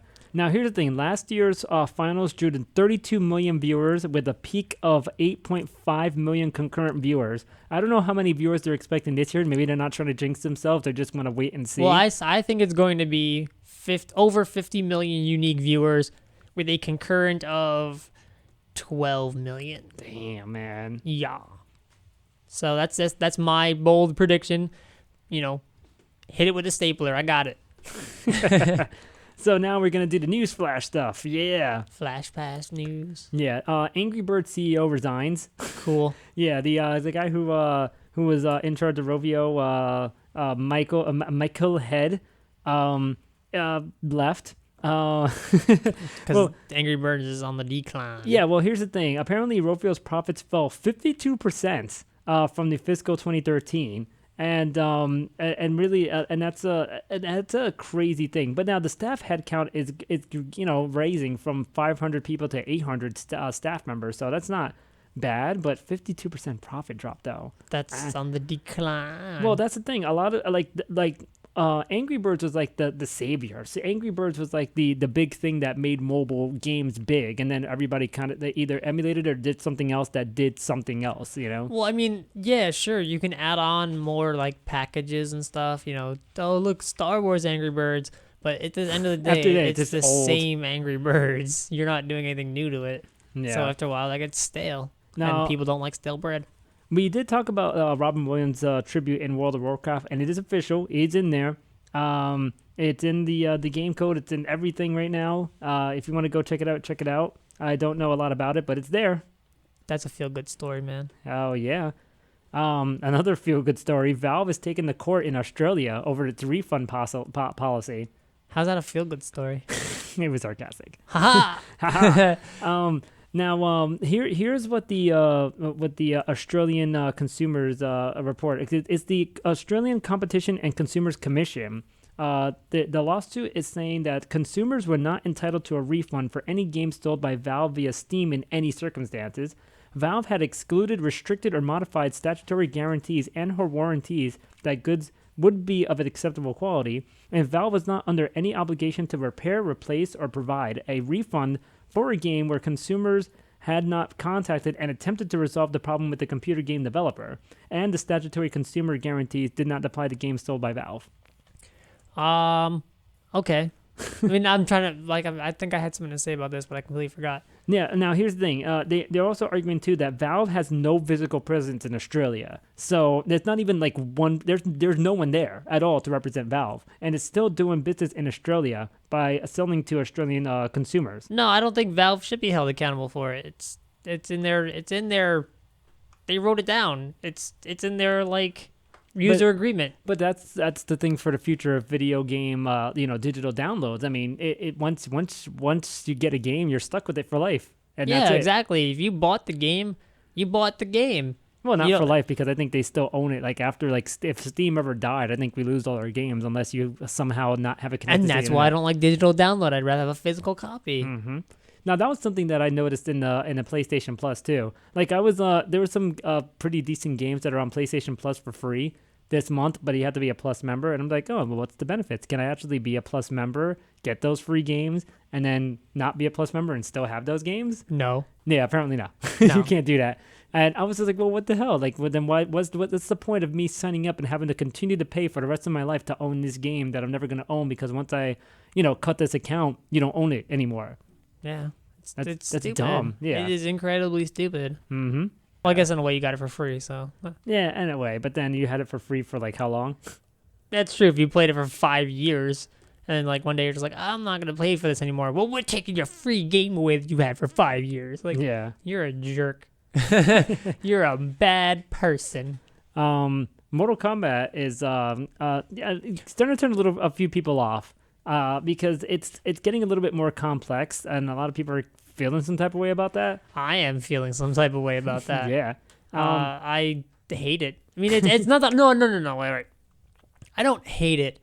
I very much dislike it. Mm-hmm. I think they're overly they're trying to go a different direction with this, but it's the wrong direction. And Well, they're overly complexing it. Well, Making it overly complex. Well, here's the thing.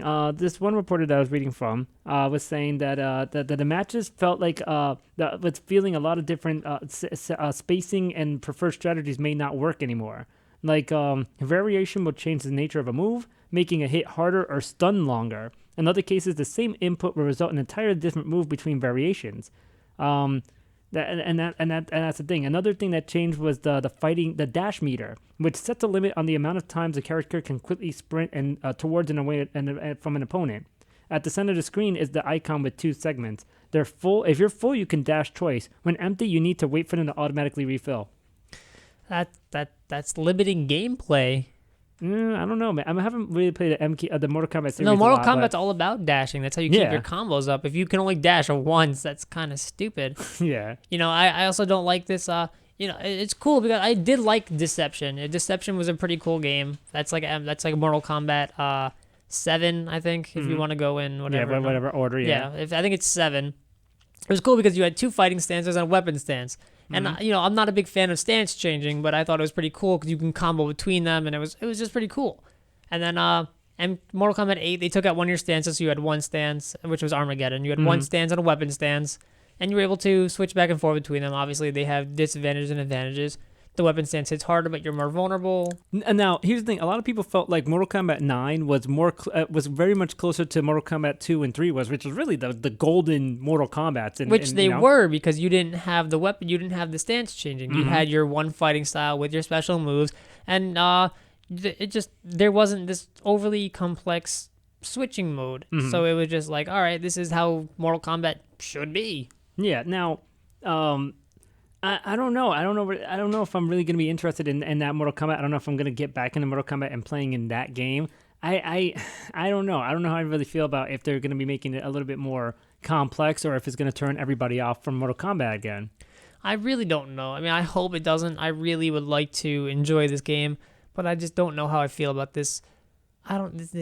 These different, it's not even stance changing. Like, you have to pick your stance before you play the game, and you can't switch out of it, kind of thing. At least I don't think you could switch out of it, but I don't know.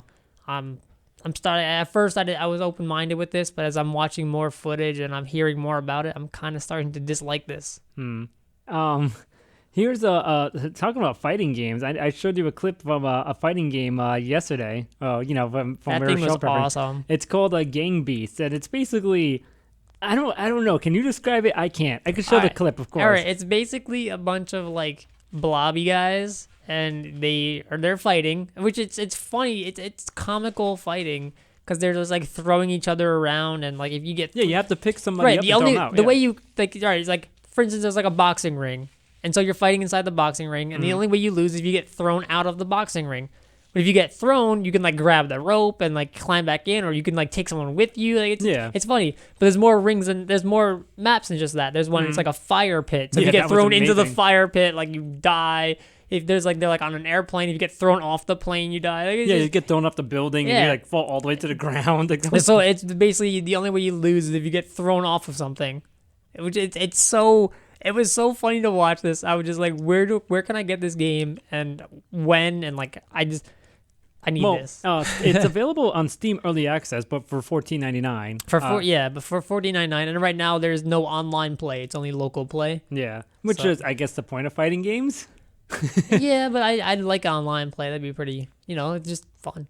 Yeah, especially with this game, because this game had me laughing so hard. Just the way it looks, I could not handle myself. Now, other games, remember we talked about exclusives on the consoles for Xbox and PS4, and then they're no longer exclusives? Yeah, exclusive for 2 weeks. Yeah. Well, here's the thing. Peggle 2, which was, I guess, a big game, and I thought something I could mention. It's no longer an Xbox exclusive. Now it's going to be coming on the PlayStation 4. All right. Well, for anyone who doesn't know what Peggle is, it's kind of like a weird pinball-y kind of game. Mm-hmm. It actually looks pretty fun. Yeah. And now there's a part 2. And then I'm going to jump on the floor and smash the stage. Peggle Part 2. And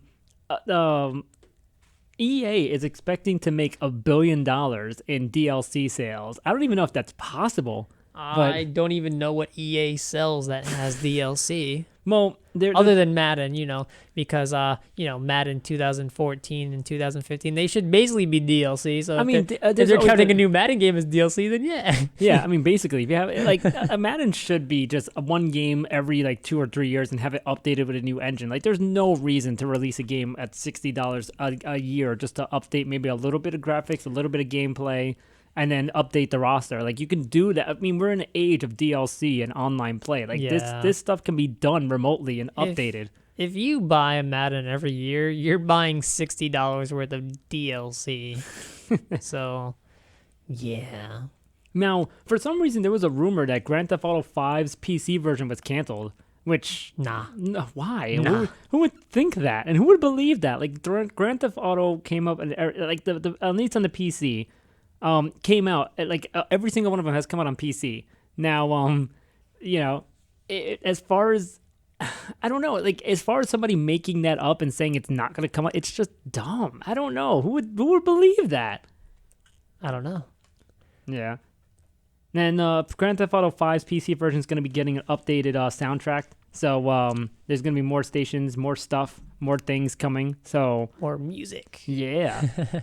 Here's an interesting thing about the future of Comic-Con. There was a ruling that's preventing the expansion of the convention center, which may hinder Comic-Con in some way to a point where it may move from San Diego. Yeah, well, it'll just move to LA, so it'll be even bigger in LA than it would be in San Diego, so it might not be the worst thing for Comic-Con to leave San Diego. While I know you're breaking years of tradition in San Diego, well, you're going to probably be better off in LA. Well, here's the thing. There was a court ruling that passed that said no to proposed hotels in the area to fund the projected $520 million for the expansion. So the council itself was really they need to find another way of doing this. And if not, people are already starting to say, well, maybe San Diego Comic-Con is going to be going to Anaheim or Los Angeles. Which I think it would work better in LA anyway, as I just said. It's a bigger city, bigger things are out there. I mean, You know what? And it's something random. Nintendo was talking about the demographics of the Wii U eShop users. And it's so strange because they're talking about that 90% of Wii U consoles are online. 90+%. 70% plus of connected users, they visit them on a regular basis. Many of them are repeats. And I mean, I check out the eShop. I mean, it doesn't really have the greatest of deals. In all honesty, it's not Steam, but it's something. I just look for demos. Yeah. And here's the demographics for the Wii Shop. The ages from 0 to 12, so an infant playing the Wii U to a 12-year-old. I am unborn. They make up 1% of the people who visit the eShop. From 13 to 17. Hey, you never know. There's some fetuses out there that's trying to, it's 1 to 12, right? Yeah, 0 to 12. Oh, 0 to 12. Well, whatever, 0 to 12. So you have some 10-year-olds like, I want to buy Kirby. Yeah. From 13 to 17, that makes up 5%. Of course, 18 to 24, 33%. That's always the demographic. That's the gaming age, man. That's the demographic for everything at this point. 25 to 34 is going to be making up 46%, with 35 plus 14%. No. But what you were going to say about the 25 to 34? You just said it was 40-something%? 46%. Yeah, they make up most. That's a lot. Well, that's a lot of the older gamers that I guess might be into what Nintendo was and what it is now. I mean, I think a lot of older gamers. Us? Yeah, I guess. We're in that demographic. Well, I'm not in that demographic. You're in that demographic. Yeah. I'm a year away from there. So yeah, you guys to slow your roll. Right? Yeah, and that's the thing too. I mean, a lot of people I think are holding on to Nintendo and what the games have to offer, because I think they have a different taste in what games are they want to play coming out. And now here's an interesting thing too: the male and female split. 93% of the people who visit eShop are male, 7% female. 7% female, which is the gamer ratio anyway, so it doesn't really matter. Well, not really, because there's been an increase of women playing video games at this point. Oh, my bad. So 90 to 10, all right. No, you're a dick. Well, no, here's the thing. There's been an increase in gamers just all around that are females, which is why, a lot of people in the industry have noticed that, but Nintendo has been taking a lot of advantage of it, where a lot of their commercials that they've been making have been targeted for women. Really? Yeah, there's been a lot, even to a lot more women are playing video games, and Nintendo's trying to get that demographic to where, like I said, there's a lot more women appearing in their commercials. Girl gamer? Yeah, Probably a guy. No. There's some girl gamers out there, man. I know some personally. Shout outs. I know 2, maybe if I'm lucky to. Now, something that was interesting. We talked about the divide between gamers and developers, and a lot of game developers were calling for an end of hateful and harassing speech. They and that's over like how many of them? 1,000 of them. Over 1,000. Yeah. Which we called out for the same thing. Not like anyone listens to us. Yeah. But we were just like, yo, cut the shit. Yeah, now here's the thing. There's a letter out there, and it includes a lot of developers from EA, Ubisoft, Bungie, Sony, Infinity Ward, BioWare, Blizzard, Microsoft, Riot, Epic, and Paradox, and also some indie developers. There's a letter out there that basically says, we believe that everyone, no matter what gender, sexual orientation, ethnicity, or religion, has the right to play games, criticize games, and make games without getting harassed or threatened. It is the diversity of our community that allows games to flourish. If you see threats of violence or harm in comments on Steam, YouTube, Twitch, Twitter, Facebook, or Reddit, please take a minute to report them on the respective sites. If you see hateful, harassing speech, take a public stand against it and make the gaming community a more enjoyable place to be in. And that's a little bit of a part of a letter. Oh, this is more like just hate in general. Yeah, this isn't like, harassing game developers. And this is just like, here's stop being rude. Well, that's the thing. You have to realize what's happened to this woman, and I forget her name right now, and it kills me that I don't have it prepared because I felt like that was a little bit of a touchy subject for us because we're guys. I mean, who are we to say about a woman, who's a feminist who talks about women in gaming, and in a different way that where the way she talks about it angers so many people. I know who you're talking about. Yeah, it angered people so much that they've threatened her life to a point where she couldn't even go to her apartment.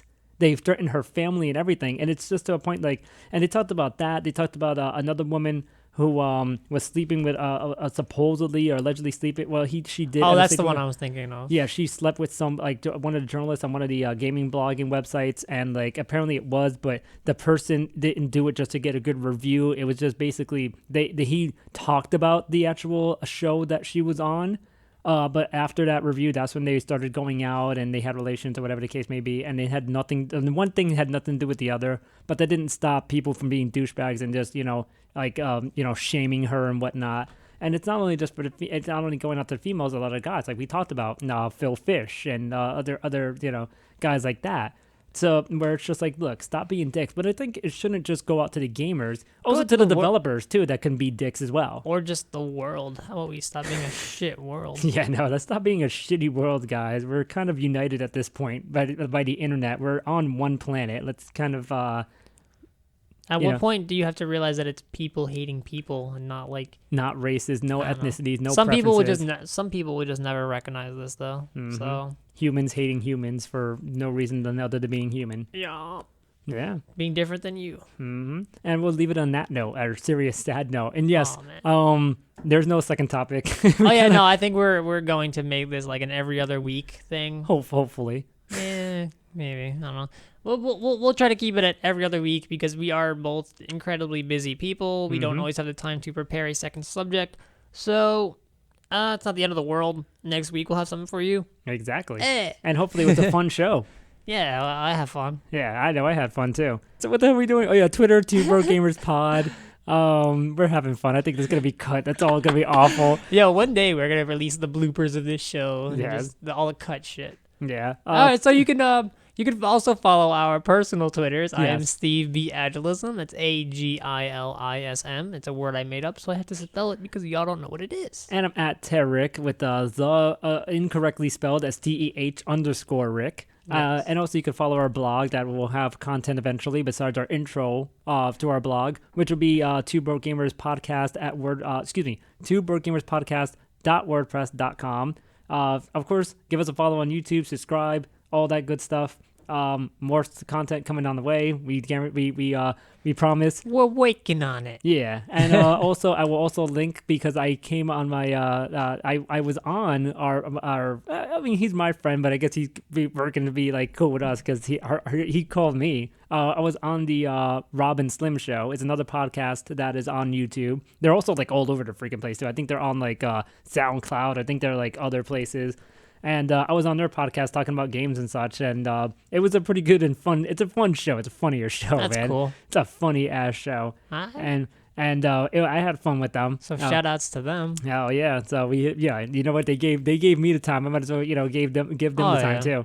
And of course, I'll link their podcast too, especially if when they air the segment that I'm on. Hell yeah, definitely do it. It's definitely a different show than ours. It's not about gaming. It's just about general shit. It's just a fun time. Hell yeah. And we're going to get the hell out of here. So take care, y'all. We'll see you next week. Yeah.